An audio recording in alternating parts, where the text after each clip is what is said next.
Frères et sœurs, bonjour. Ici c'est votre frère, l'évangéliste Etienne Demba Arsène Afoufou.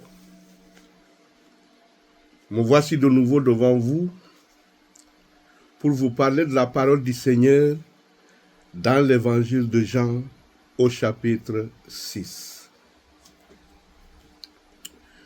Après cela, Jésus s'en alla de l'autre côté de la mer de Galilée, de Tibériade. Une grande foule le suivit, parce qu'elle voyait les miracles qu'il opérait sur les malades. Jésus monta sur la montagne, et là, il s'assit avec ses disciples. Or, la Pâque était proche, la fête des Juifs. Ayant levé les yeux, et voyant qu'une grande foule venait à lui, Jésus dit à Philippe, « Où achèterons-nous des pains pour que ces gens aient à manger ?»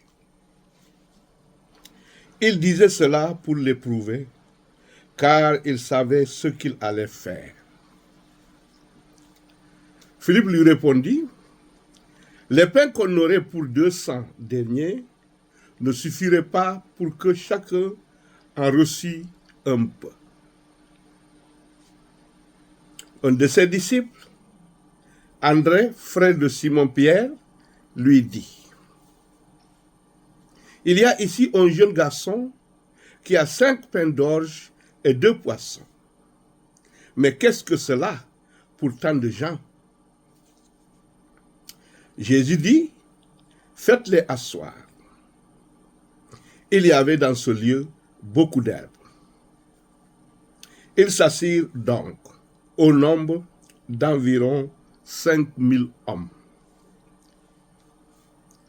Jésus prit les pains, rendit grâce et les distribua à ceux qui étaient assis. Il leur donna de même des poissons autant qu'ils en voulurent.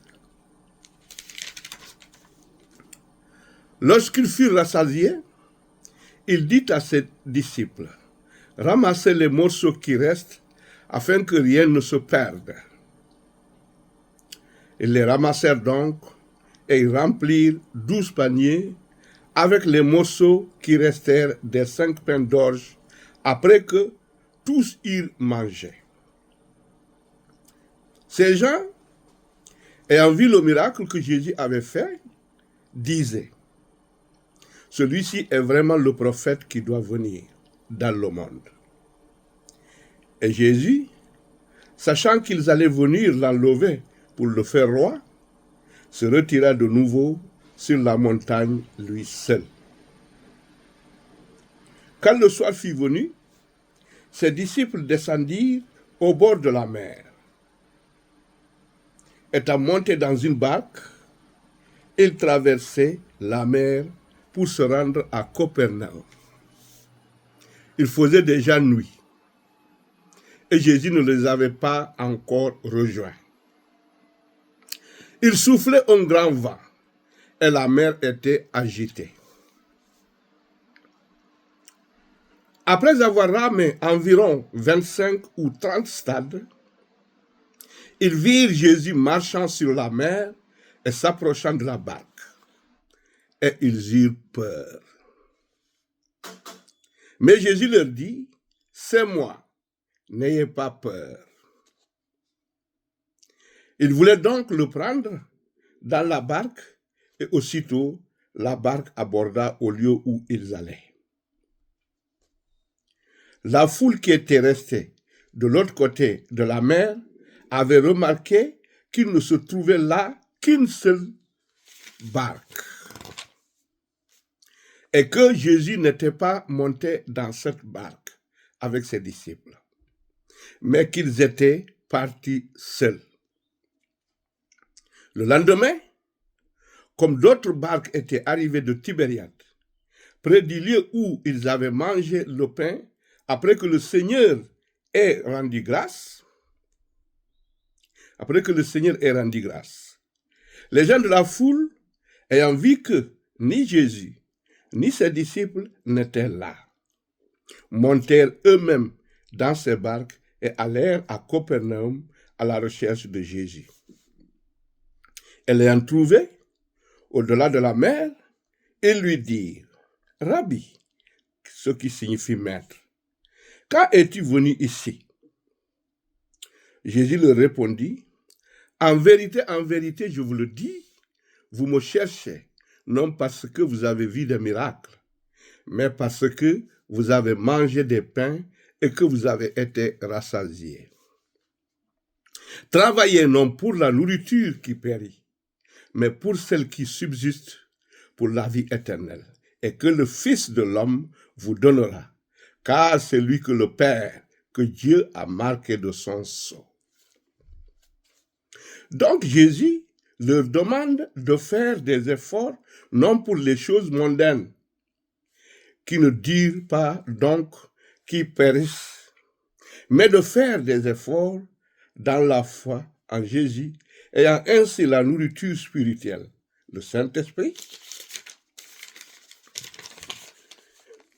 qui mène à la vie éternelle, qui ne périt point. Quand il dit, car c'est lui que Dieu a marqué de son sceau, cela est une expression tirée de l'Évangile de Jean chapitre 6, verset 27, qui signifie que Dieu le Père a authentifié, autorisé et marqué Jésus-Christ comme le véritable donateur de la vie éternelle, le garantissant comme son envoyé. Le sceau symbolise ici une marque divine d'appartenance, de protection et de validation souveraine. Tout cela veut dire que c'est Jésus que Dieu lui-même a marqué de son empreinte, étant légitimé par Dieu pour sa mission.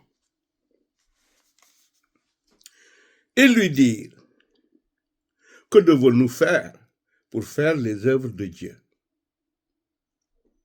Jésus leur répondit, « L'œuvre de Dieu, c'est que vous croyez en celui qui l'a envoyé. » « Quel miracle fais-tu donc ?» lui dirent-ils, « afin que nous le voyions et que nous croyions en toi. Que fais-tu » ? Nos pères ont mangé la manne dans le désert. Selon ce qui est écrit, il leur donna le pain du ciel à manger. Jésus leur répondit, en vérité, je vous le dis, Moïse ne vous a pas donné le pain du ciel, mais mon Père vous donne le vrai pain du ciel. »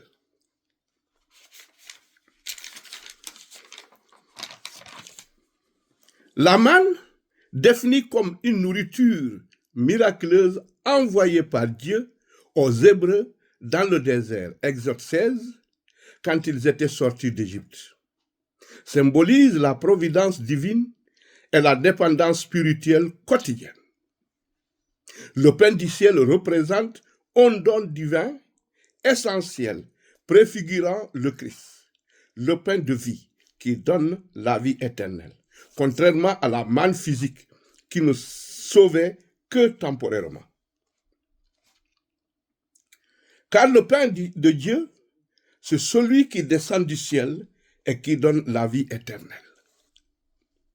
Cette phrase ici de Jean chapitre 6, verset 33, désigne Jésus-Christ comme la nourriture spirituelle, essentielle, divine et descendue du ciel pour offrir la vie éternelle à l'humanité, dépassant la manne physique. Il symbolise le don de Dieu, la parole faite chair, qui nourrit l'âme et s'oppose à la mort spirituelle.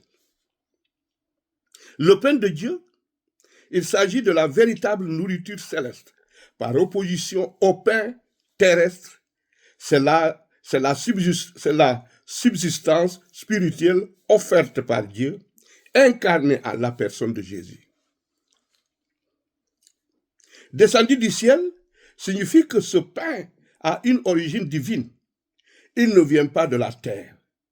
Et là, Jésus souligne qu'il est envoyé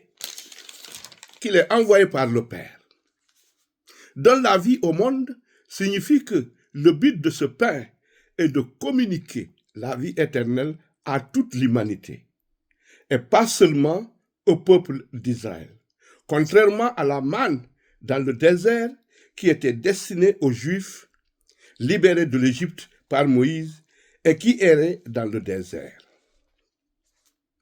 Manger ce pain signifie, selon la foi, s'approprier le Christ, croire en lui et se nourrir de ses enseignements, faisant de lui une partie de son être.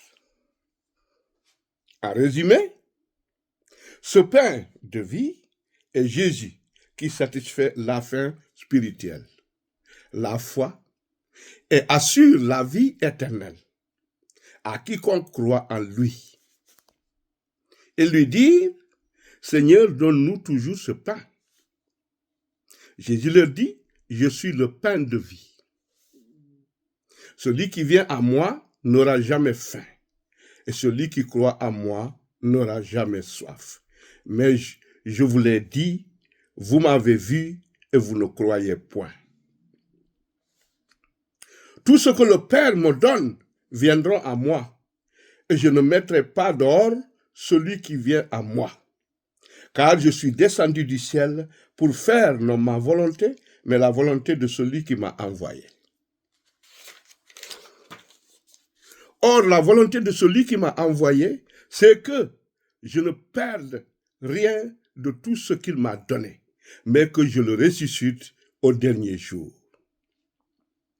Cette phrase issue de l'Évangile selon Jean, chapitre 6, verset 39, exprime la mission du Christ, accomplir la volonté de Dieu le Père, qui est de sauver tous les croyants, en assurant qu'aucun ne soit perdu, et en leur offrant la résurrection et la vie éternelle, symbolisant la victoire de la vie sur la mort.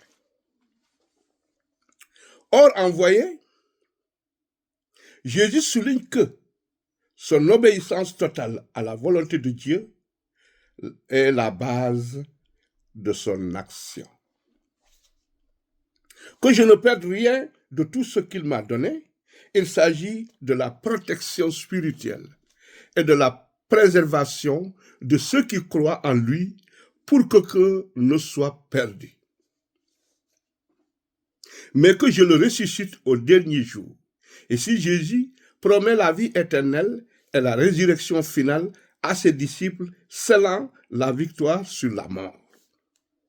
Contexte, Jean 6, ce passage contraste avec la manne, nourriture temporaire, de l'Ancien Testament, Jésus se présentant comme le pain de vie éternelle. En résumé, il s'agit d'une promesse de salut éternel et de sécurité spirituelle pour les croyants, fondée sur la fidélité de Jésus à la mission donnée par Dieu. La volonté de mon Père, c'est que quiconque voit le Fils et croit en lui ait la vie éternelle, et je le ressusciterai au dernier jour. Les Juifs murmuraient à son sujet, parce qu'il avait dit, je suis le pain qui est descendu du ciel. Et il disait, n'est-ce pas là Jésus, le fils de Joseph, celui dont nous connaissons le père et la mère? Comment donc, dit-il, je suis descendu du ciel? Jésus leur répondit, ne murmurez pas entre vous. Nul ne peut venir à moi si le Père qui m'a envoyé ne l'attire, et je le ressusciterai au dernier jour. Cette phrase de l'Évangile selon Jean, chapitre 6, verset 44, signifie que la foi en Jésus et le salut ne résultent pas d'un effort humain seul, mais d'une initiative divine, attirée par le Père.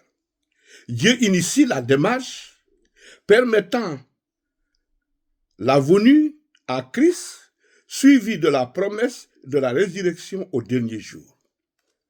Nul ne peut venir à moi, souligne l'incapacité humaine à accéder au salut par ses propres forces. Si le Père qui m'a envoyé ne l'attire, implique une action divine. une attirance intérieure ou une révélation donnée par Dieu le Père pour guider vers Jésus. Ce n'est pas une contrainte forcée, mais un don ou une grâce qui permet la foi. Et je le ressusciterai au dernier jour. Jésus promet la vie éternelle et la résurrection physique finale à ceux que le Père a amenés à lui. Ainsi, quiconque a entendu le Père et a reçu son enseignement vient à moi. Vos pères ont mangé la manne dans le désert et ils sont morts. C'est ici le pain qui descend du ciel, afin que celui qui en mange ne meure point. Je suis le pain vivant qui est descendu du ciel. Si quelqu'un mange de ce pain, il vivra éternellement. Cette phrase ici de l'Évangile, selon Jean chapitre 6, verset 51, est une déclaration de Jésus se désignant comme la source de vie spirituelle et éternelle venant de Dieu. Manger ce pain signifie croire en lui et s'approprier son enseignement pour attirer la vie éternelle. Pour obtenir la vie éternelle, Manger de ce pain symbolise la foi et l'union spirituelle avec le Christ. C'est l'appropriation de sa parole et de son sacrifice. Vivra éternellement signifie ne pas mourir spirituellement et participer à la vie de Dieu, la vie éternelle. La vie éternelle étant de connaître le vrai Dieu. En résumé, Jésus est le soutien essentiel de l'âme, offrant une nourriture spirituelle qui garantit la vie éternelle à ceux qui croient. À ceux qui croient en lui. Là-dessus, les Juifs disputaient entre eux disant, comment peut-il nous donner sa chair à manger? Jésus leur dit, en vérité, je vous le dis, si vous ne mangez la chair du Fils de l'homme, et si vous ne buvez son sang, vous n'avez point la vie en vous-même. Celui qui mange ma chair et qui boit mon sang a la vie éternelle, et je le ressusciterai au dernier jour. Car ma chair est vraiment une nourriture, et mon sang est vraiment un breuvage.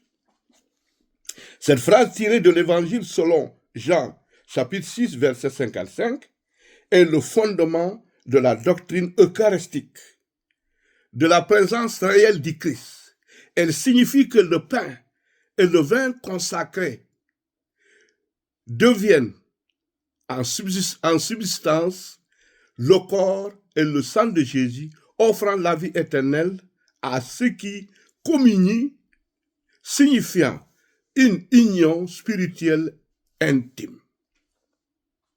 La chair et le sang de Jésus sont la véritable nourriture pour l'âme. Celui qui mange ma chair et qui boit mon sang demeure en moi et je demeure en lui.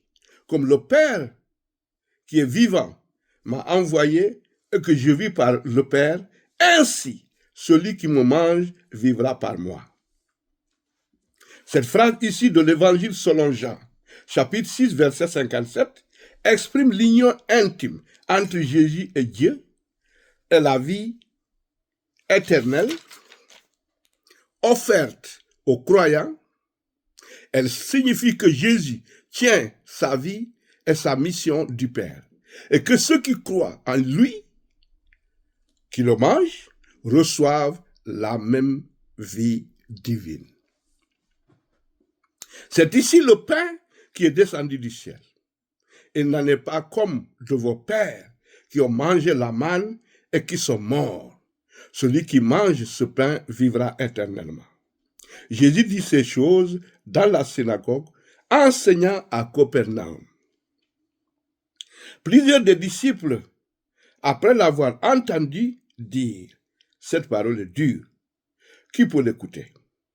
Jésus, sachant à lui-même que ses disciples murmuraient à ce sujet, leur dit, Cela vous scandalise-t-il?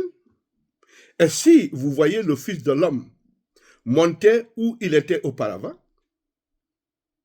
C'est l'esprit qui vivifie.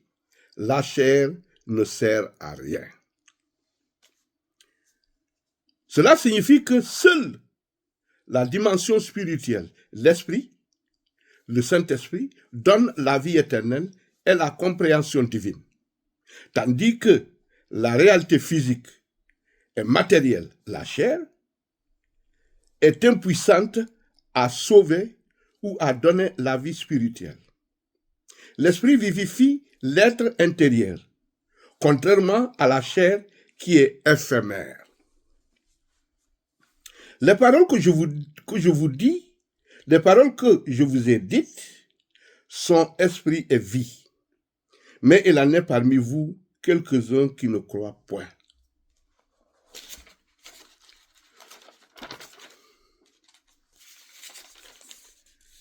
Car Jésus savait dès le commencement qui étaient ceux qui ne croyaient point et qui était celui qui le livrait. Et il ajouta, c'est pourquoi je vous ai dit que nul ne peut venir à moi si cela ne lui a été donné par le Père.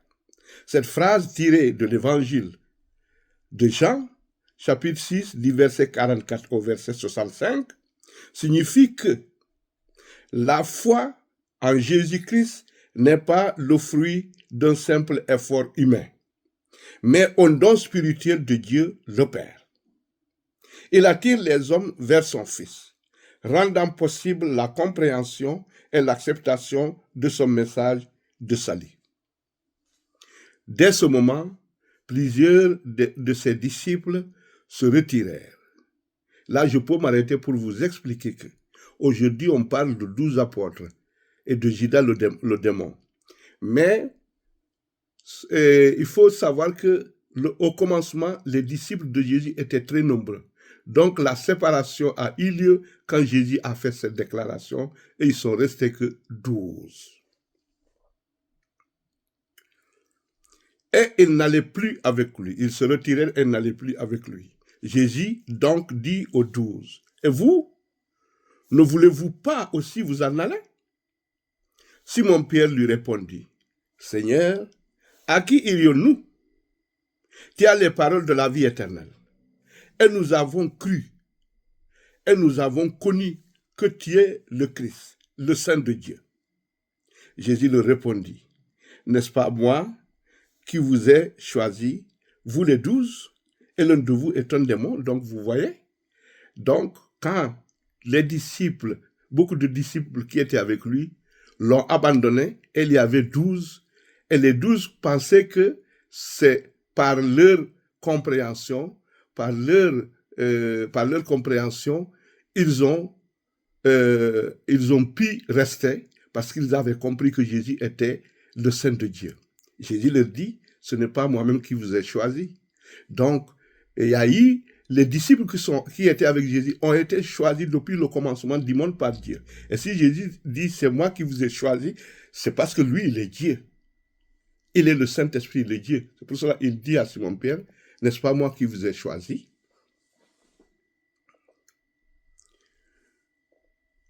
Vous les 12, n'est-ce pas moi qui vous ai choisi, vous les 12?